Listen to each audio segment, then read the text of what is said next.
السلام علیکم ورحمۃ اللہ وبرکاتہ۔ ہم حاضر ہیں آپ کی خدمت میں ایک نئے سبق کے ساتھ اور ایک نئے عزم کے ساتھ۔ ہمیشہ کی طرح عزم تو یہ ہے کہ انشاءاللہ ہم بہت جلد قرآن مجید کو تجوید سے پڑھنا سیکھ جائیں گے۔ اللہ پاک آپ کے اور میرے اس مشن کو اچھے طریقے سے کمپلیٹ فرمائے اور ہمیں صحیح طریقے سے عمل کی توفیق عطا فرمائے۔ تو چلتے ہیں جناب آج کے سبق کی طرف۔ اعوذ باللہ من الشیطان الرجیم۔ سورۃ الضحیٰ مکیہ، نظر آ رہا ہے آپ کو؟ یہ لکھا ہوا مکیہ۔ سورۃ الضحیٰ مکیہ۔ بسم اللہ الرحمن الرحیم۔ والضحیٰ، ادھر وقف جیسا لکھا ہے ایسے ہی ہوگا کیونکہ کھڑی زبر پہ یا دو زبر ایک الف بننے کے لیے وقف ملتا جلتا ہوتا ہے، تو یہ کھڑی زبر ہے، اس کا وقف جیسا ہے ویسا ہی کیا جائے گا۔ والضحیٰ واللیل اذا سجی۔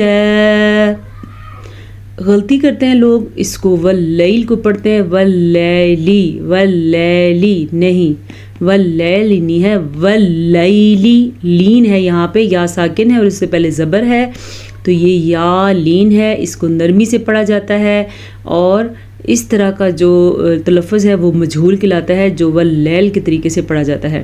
تو یہ کیا ہے؟ واللیل اذا سجی ما ودعک، ما ودعک ربک وما قلی۔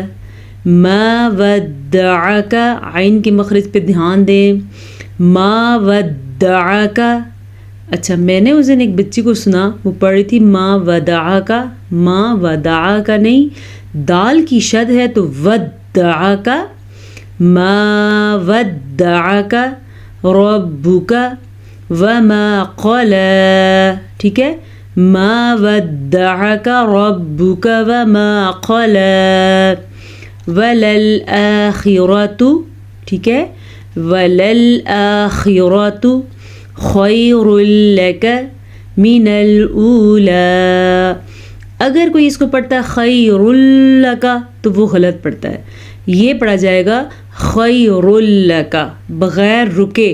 یاد رکھیں جب کبھی لام کے اوپر شد آ جائے اور وہاں پہ ادغام بلا غنہ ہو رہا ہوتا ہے، اس لیے وہاں پہ لام پہ رکنا جائز نہیں ہے، کسی بھی صورت میں جائز نہیں ہے۔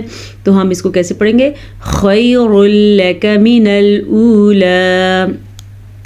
را پہ دو تنوین ہیں، مطلب را کے اوپر دو پیش ہیں، تنوین کے بعد جب لام یا را آ جائے تو وہاں پہ ادغام بلا غنہ کا قاعدہ ہوتا ہے۔ دو صورتوں میں ادغام بلا غنہ کا قاعدہ ہوتا ہے، وہ دو صورتیں کون سی ہیں؟ چلے بورڈ پہ سیکھتے ہیں۔ قرآن مجید میں جب کبھی نون ساکن یا تنوین کے بعد لام یا را میں سے کوئی حرف آ جائے تو وہاں پہ ادغام ہوگا لیکن بلا غنہ ہوگا۔ ایسا ادغام ہوگا جس میں غنہ بالکل بھی نہیں ہوگا۔ ایک آپ نے قاعدہ پڑھا ادغام بالغنہ، وہاں پہ غنہ ہوتا ہے، لیکن یہاں پہ بالکل بھی غنہ نہیں ہوگا۔ اس کی مثال ہمارے پاس آج والے سبق میں یہ ہے، خیر لک۔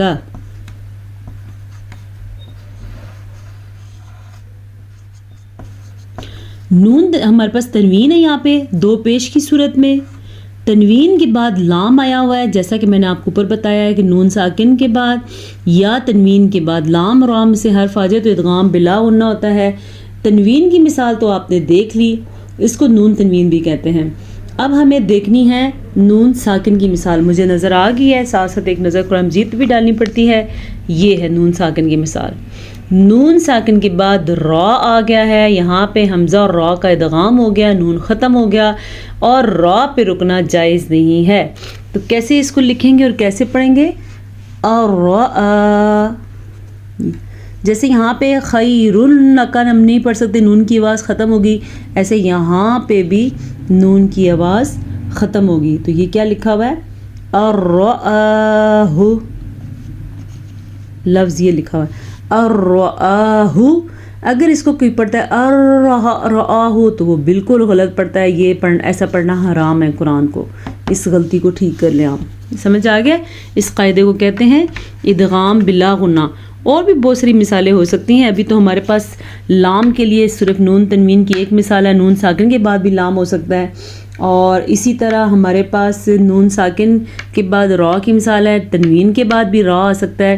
بس آپ نے یہ یاد رکھنا ہے جب کبھی نون ساکن کے بعد والا حرف لام ہو یا را ہو یا کسی حرف کے اوپر 2 زبر 2 زیر 2 پیش ہو اور اس کے بعد والا حرف لام اور را ہو تو وہاں پہ ادغام بلا غنہ ہو جائے گا. ادغام کہتے ہیں ملانے کو. آپس میں ملا تو دیں گے جیسے ہم نے ان دونوں کو آپس میں ملا دیا, لیکن وہ غنہ نہیں ہوگا. اس لیے نون بالکل غائب ہو جائے گا یہاں سے بھی اور یہاں سے بھی, غنہ نہ ہونے کی وجہ سے. سمجھ آ گیا؟ چلتے ہیں اپنے سبق کی طرف.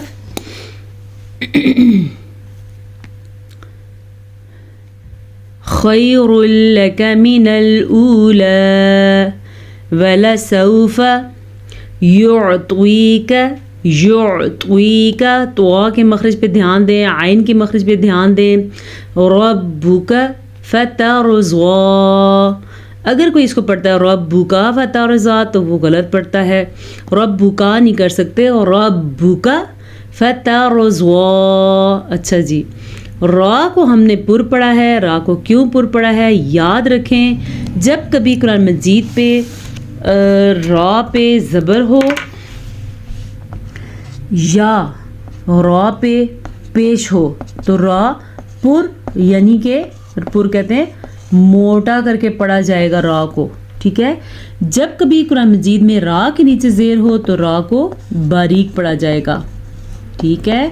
یہ والا قاعدہ اللہ کے نام پہ بھی ہے. اللہ کے نام پہ زبر اور پیش ہو تو اللہ کا نام پر پڑھا جائے گا. اللہ کے نام کے نیچے یا پیچھے والے حرف کے نیچے زیر ہو تو اللہ کا نام باریک پڑھا جائے گا. جیسا کہ ہم اللہ کے نام میں آپ کو مثال بتاتی ہوں. پہلے ہم را کو دیکھتے ہیں. یہ ہو گیا. را کی کچھ اور صورتیں بھی ہیں پر پڑھنے کی, کافی ساری صورتیں, لیکن آسان صورتیں میں آپ کو سمجھاؤں گی جو سمجھنے میں آسان ہو. اور جو بہت گہری تجوید پڑھنا چاہتے ہیں تو میرے پاس اور بھی بہت ساری صورتیں ہیں. را مفخم اور را مرکک کی, پر اور باریک کی. تو را اگر ساکن ہو جائے تو پھر کیا کریں گے؟ سوالیہ نشان ہے کہ را ساکن ہے تو وہ پر پڑھی جائے گی یا باریک. پھر ہم اس کے پیچھے والے حرف کو دیکھیں گے. پیچھے اگر زیر ہے تو را باریک پڑھی جائے گی. پیچھے والے حرف پہ اگر زبر ہے یا پیش ہے تو را پر پڑھی جائے گی.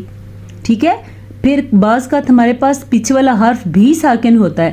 ٹھیک ہے. را کو ہم نے وقف کی وجہ سے ساکن کر دیا, یہ ساکن ہوگی. اس کے پیچھے بھی وہ لفظ ساکن ہے. پھر اس کے پیچھے والا لفظ ہم دیکھیں گے, اگر اس کے اوپر زبر اور پیش ہے تو را پر پڑھی جائے گی.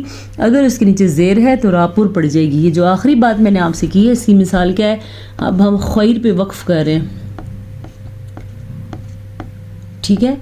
وقف کی وجہ سے خیر را کو ساکن کر دیا, لیکن را کو ہم نے پر پڑھا. کیوں؟ کیونکہ را تو ساکن کی, پیچھے والا حرف بھی ساکن تھا, تو اس سے پیچھے والے حرف پہ زبر ہے تو یہ را ہم نے پر پڑھنی ہے. یاد رکھیے گا. چلے جی اپنے سبق کی طرف آتے ہیں. یہ چیزیں بہت اہم ہیں, ان کو سکھانے کے لیے بھی مجھے محنت کی ضرورت کرنی پڑتی ہے. آپ کو سیکھنے کے لیے محنت کرنی پڑے گی. اگر آپ محنت نہیں کریں گے تو آپ سیکھ نہیں پائیں گے. کسی زمانے میں میں نے سیکھی ہیں تو محنت کرنی پڑی تھی, تو الحمدللہ آ گئی ہیں. آپ کو بھی آ سکتی ہیں, صرف تھوڑا سا آپ کو غور و فکر کرنا ہے. وَوَجَدَكَ ضَالًّا فَهَدَىٰ. وَوَجَدَكَ ضَالًّا فَهَدَىٰ. اچھا جی, ایک تو یہ کہ کاف کو لمبا نہیں کرنا.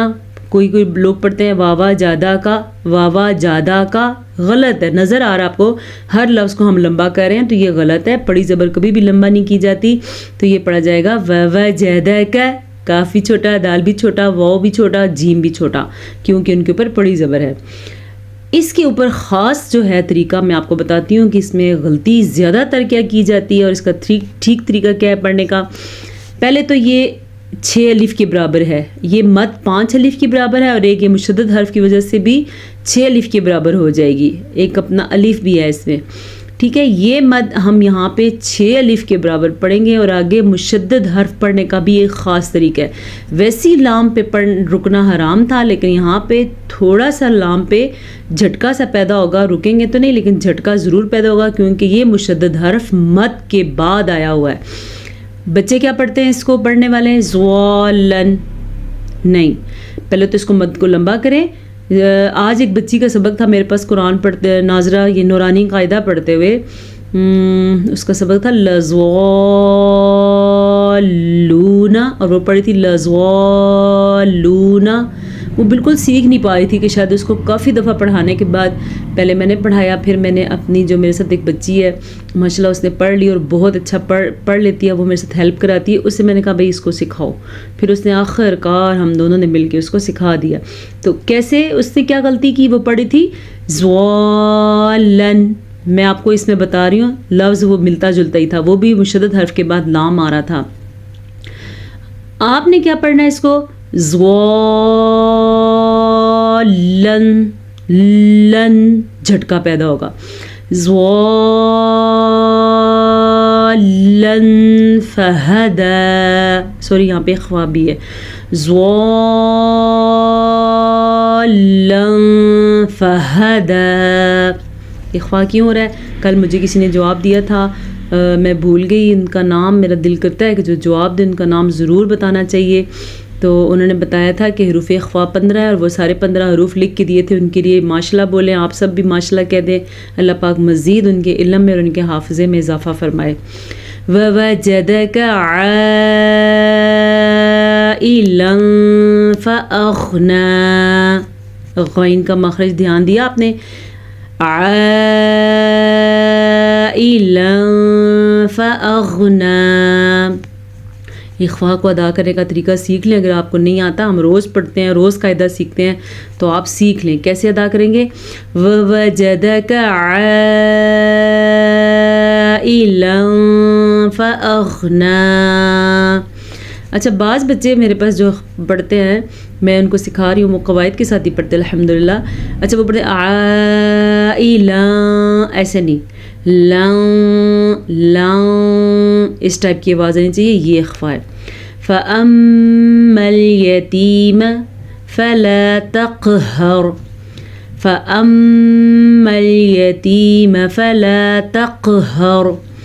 میم کا غنہ ادا کرنا ہے، اور تقہر میں قاف کے اوپر قلقلہ ہو رہا ہے، اور را کو پر پڑھیں گے کیونکہ را ساکن، اور ساکن ان کے پیچھے زبر ہے تو را پر پڑھی جائے گی. تقہر. حروف قلقلہ 5 ہے، قاف، طا، با، جیم، دال. یہ وہ حروف ہیں جب ان پہ ساکن آ جائے تو جھٹکے کی کیفیت پیدا ہوتی ہے. وَأَمَّا السَّائِلَ فَلَا تَنْهَرْ، وَأَمَّا بِنِعْمَةِ رَبِّكَ فَحَدِّثْ. ٹھیک ہے، یہاں پہ میم کا غنہ ادا کرنا ہے، یہاں پہ بھی میم کا غنہ ادا کرنا ہے. آج کا سبق کمپلیٹ ہوا چاہتا ہے. اس سبق کو بار بار پڑھیں، اپنی غلطیاں ٹھیک کریں. اگر آپ چاہتے ہیں کہ آپ مکمل تجوید کے ساتھ قرآن پڑھیں تو آپ کو روز کے روز اپنی غلطیاں ٹھیک کرنی ہوں گی. اب چلتے ہیں آج کی حدیث کی طرف.